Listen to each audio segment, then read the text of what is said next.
Recently I've been attending some public meetings and I've heard private power developers say we need them.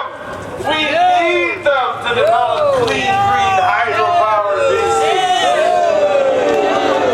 I've heard Environment Minister Barry Penner and Energy Minister Richard Neufeld say that BC Hydro can't do the job.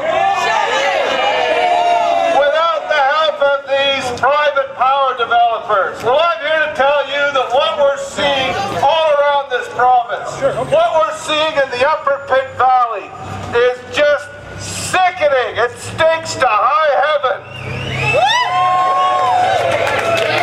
First of all, the only reason BC Hydro can't do the job is the likes of Barry Penner and Richard Neufeld and Premier Campbell are preventing them from doing so. They've tied their hands. They've banned BC Hydro, the People's Power Company, from building these various projects.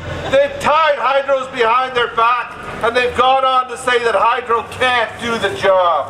Well, why would they do that?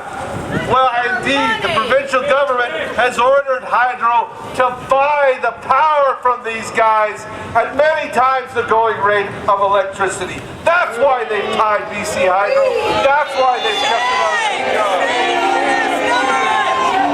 And what we end up with is a massive and growing hidden debt that we are all forced to pay on our hydro bills. No choice if you want to turn on the lights. They are putting us under the control of these in this room, and it's absolutely wrong. Liberal thievery!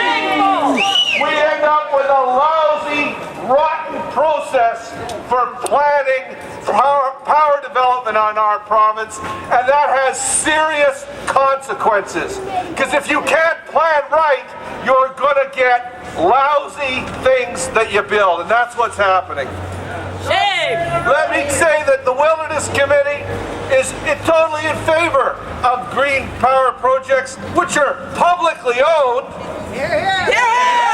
Public power! regionally owned and environmentally appropriate, but that's not what we're being given. We're being sold out to the likes of the private power developers. Shame! Shame on this government!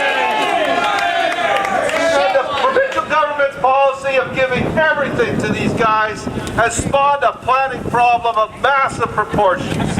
And the Pitt River proposal is an excellent example of power planning gone horribly wrong. Horribly wrong! What we've got across this province is a kind of a gold rush. A gold rush where people are piling in, these private companies are piling in, and it's not the people, it's not the communities who decide where and when these projects go ahead, it's the private companies. In fact, through the passage of Bill 30, local communities' rights have been taken away.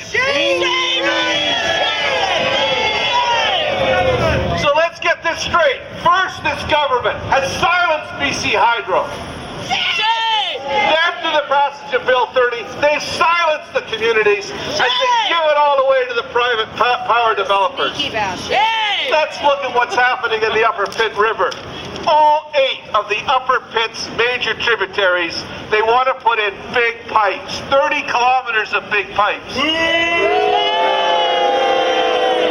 is one of the most important sound streams in the province, and they want to pipe it. But it doesn't stop there. They want to run power lines all through the valley, all through grizzly bear habitat. They want to punch a freaking power line through a provincial park. They want to cut it in half to do it. All to cater to these private power developers. Well, I've been attending the public meetings. They were held in Squamish, Pitt Meadows. They've been held in Mission, and they are absolute gong shows where we can see close at hand who's in charge of power production now in this province, and it's these guys. It's got to stop. We want people power. Thanks for being here.